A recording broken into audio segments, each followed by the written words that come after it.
What's going on, guys? It's Greg here, and it's the last day of summer 2019. I'm going to do a video talking about a variety of different issues that occurred today. I feel that they're important to talk about.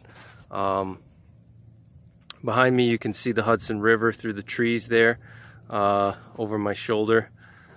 The Hudson River's right behind me. This is a really nice spot for stargazing. As you can see, it's wide open, so it's going to be my new stargazing spot here. Maybe I'll see some UFOs. Hopefully I won't get abducted.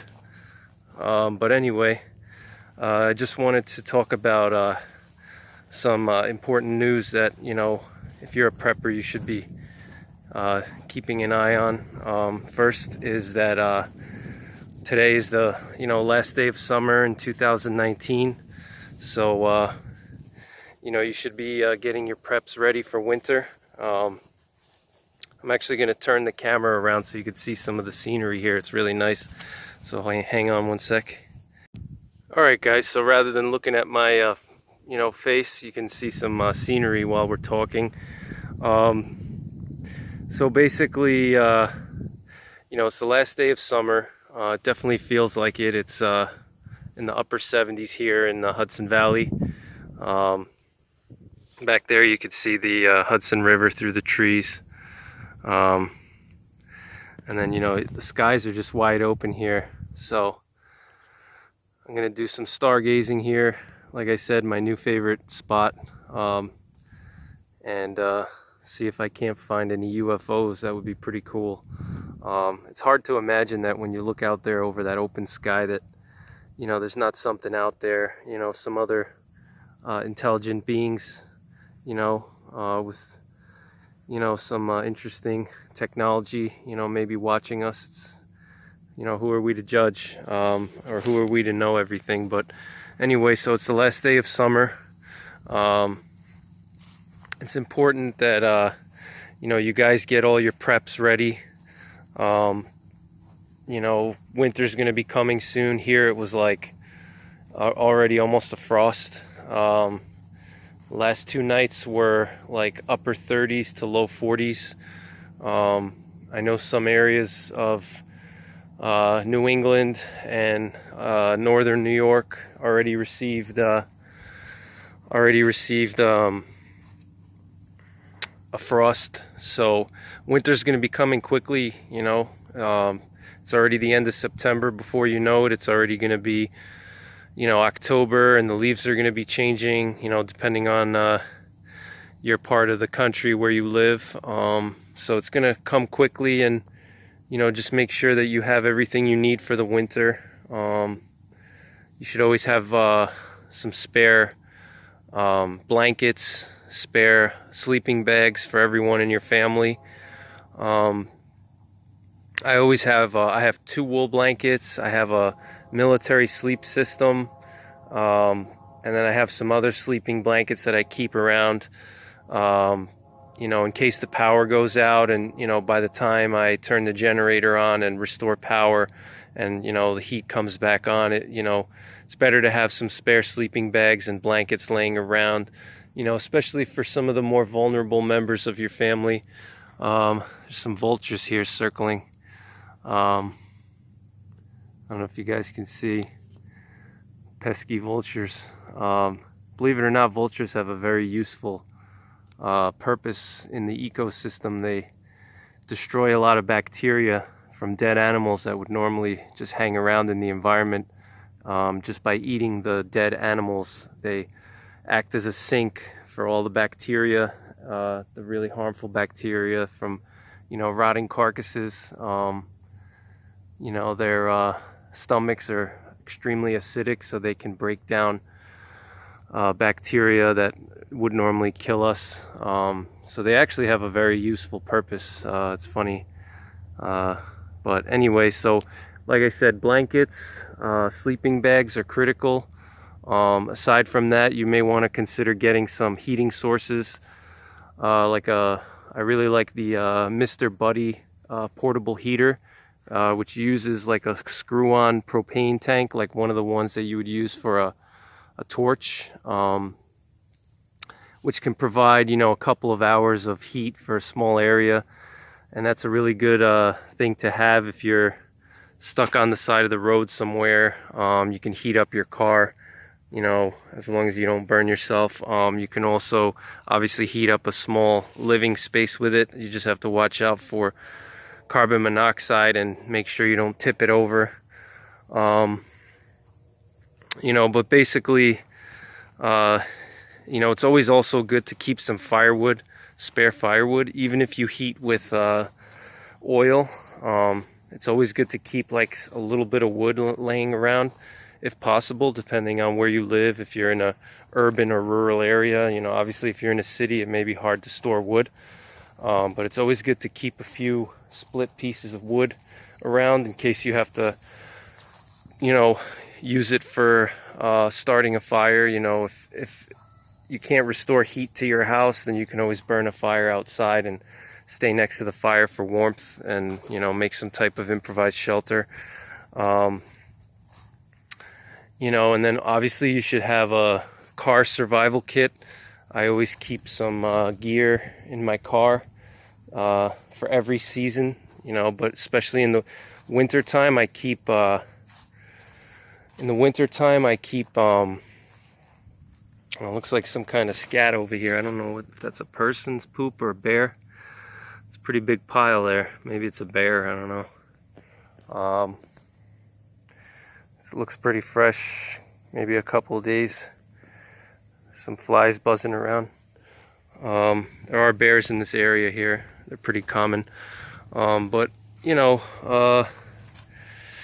I guess, you know, you want to keep in your car emergency gear in case you break down on the side of the road. So you should have, you know, proper clothing, you know, wool socks, proper gloves, you know, some type of a hat to keep your head warm, you know, proper jacket and pants that are resistant to snow so they don't get wet and soaked. You want to make sure your winter gear is breathable. So, you know, you don't want to have like cotton clothing in your survival kit, your winter survival kit. You want to make sure you have like wool or some type of polyester that doesn't soak up water. That's the worst thing that you can do, is be wet during a cold weather environment situation.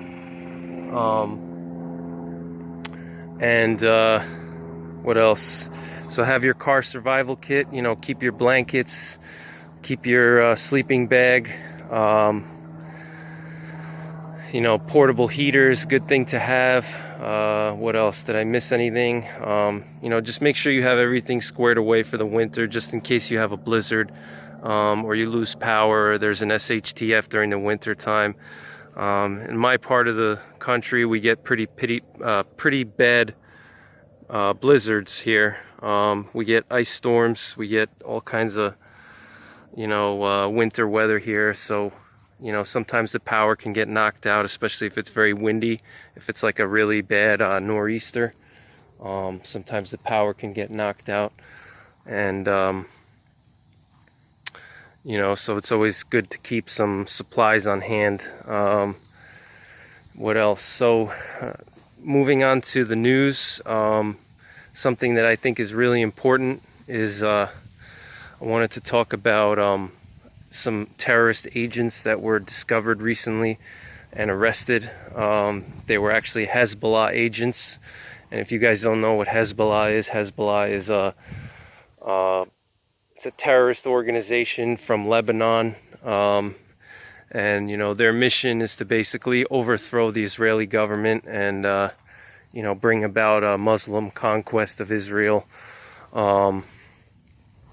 And so they're basically like the Al-Qaeda of Lebanon, you know, and they've been involved in numerous terrorist attacks on Israel. But, you know, if you guys don't know, yesterday there was some news that broke, and it didn't really make it to a lot of the mainstream news right away, because everybody was distracted by, the whole Iran situation. So that kind of clogged up the headlines. But, basically these Hezbollah agents, or actually it was one agent, and he was trained by Hezbollah. So he wasn't just like some, guy that was untrained and, self-radicalized. He was actually trained by Hezbollah and then sent here. He married a U.S. citizen so he could get a citizenship, and he basically conducted spy operations on U.S. targets, potential targets for Hezbollah. They were in, most of the places that he scouted out were Washington, D.C., New York City, and Boston, but especially New York City. He scouted out a lot of different potential targets for Hezbollah in New York City. Some of these places were Rockefeller Center, United Nations building, various bridges and tunnels like the George Washington Bridge, Brooklyn Bridge, Verrazano Bridge, the main bridges that are in New York City. He scouted them out and took pictures of them, and he was looking for any kind of structural weaknesses that he could that they could potentially exploit, with explosives or some other things that could take the whole structure down.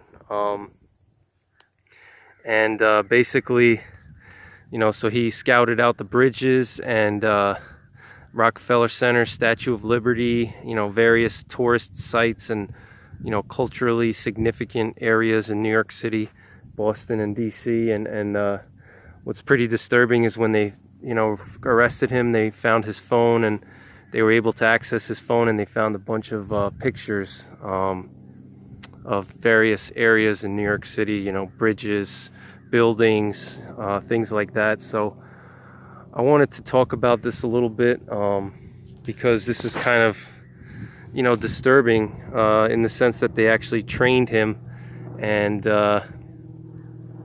he wasn't just some dummy that was self-radicalized. They actually spent time and money to train him on espionage, and so that makes Hezbollah a lot more sophisticated than previously thought. They're not just like ISIS where they just carry out these crazy attacks.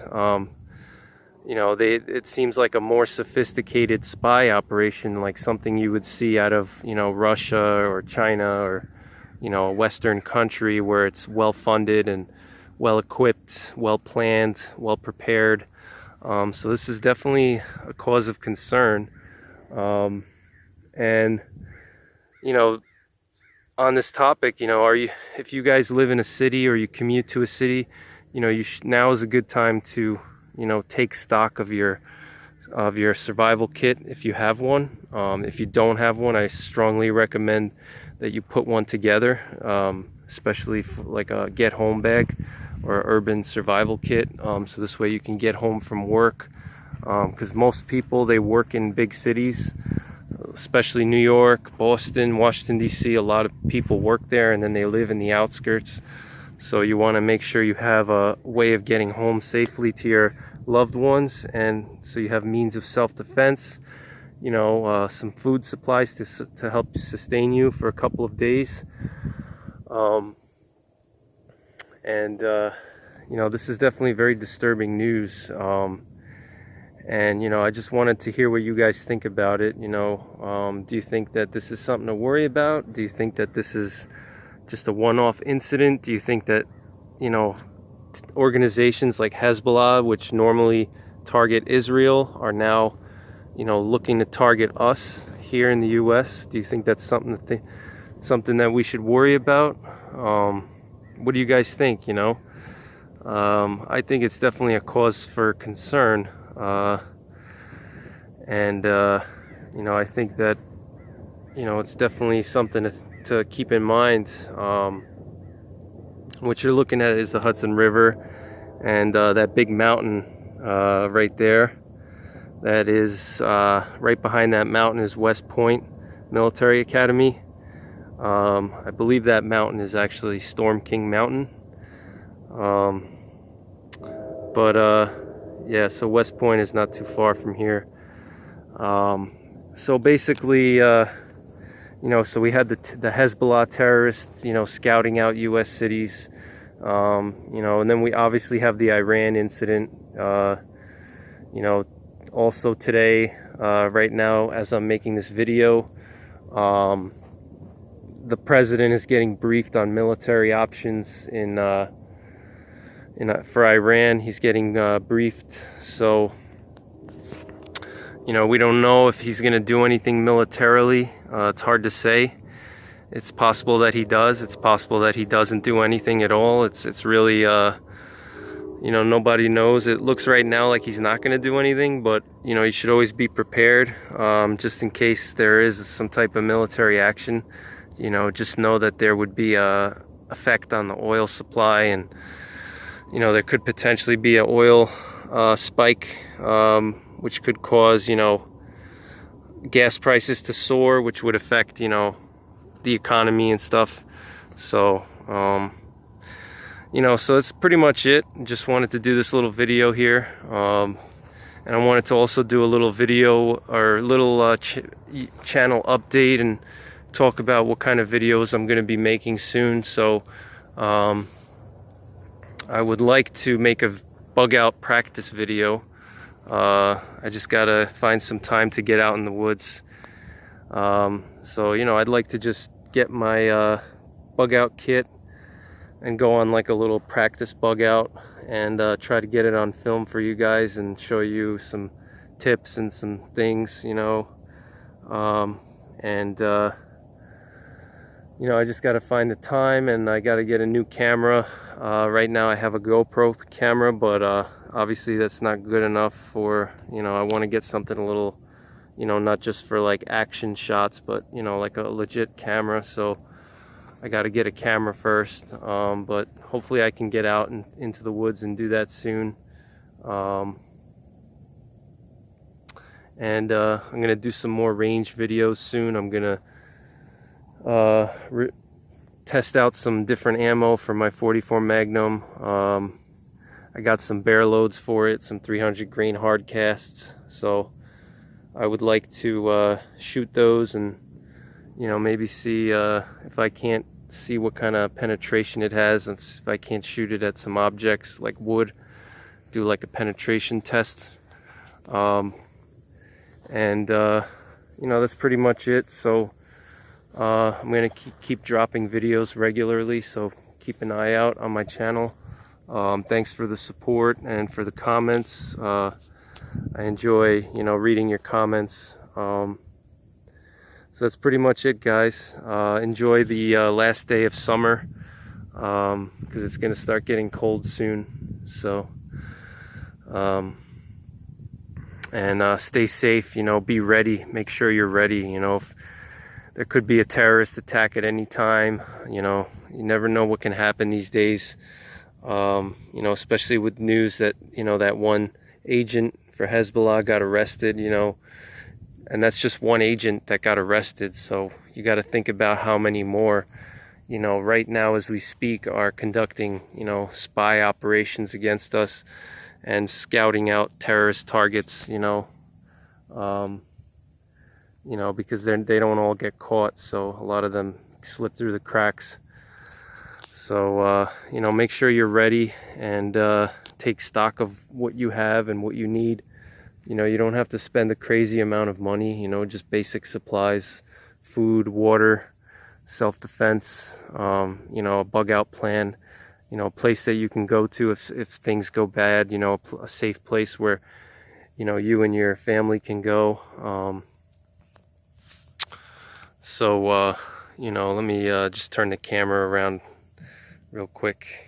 So you want to make sure you have a place to go if your location gets compromised. Have a plan. You don't need to have a cabin, or you don't need to buy anything. You just maybe you could find like some state land or a national forest or something that you can stay at for a couple days to ride out a bad situation.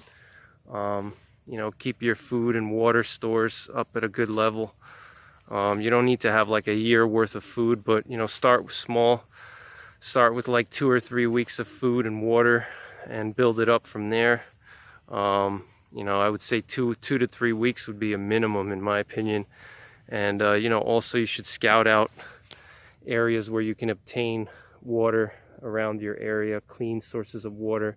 And then another thing too is, you know, you should be intimately familiar with your surrounding area. You know, you should know, you know, your surroundings, where you live, where you work, your bug out location. You should be intimately knowledgeable of all the water sources, all the danger zones, all the safe zones, all the areas where you could procure food and water. You should be intimately familiar with your area. And you know, actually one of the ways that I do that, aside from just going for walks and stuff like that, you know, it's amazing how much you can see, you know, just by walking around your neighborhood and actually getting on the ground and just walking around. You can observe your neighbors, you can observe, you know, things that you won't just observe by driving in your car. You know, get out there, get on your feet and just walk around, scout out your neighborhood. You know, get to know your neighbors, you know, learn who your neighbors are. That's a big one too, you know. If your neighbors are crazy, you want to know that, you know. You want to know if you have some drug dealers in your neighborhood. You want to know what kind of gang activity is in your neighborhood.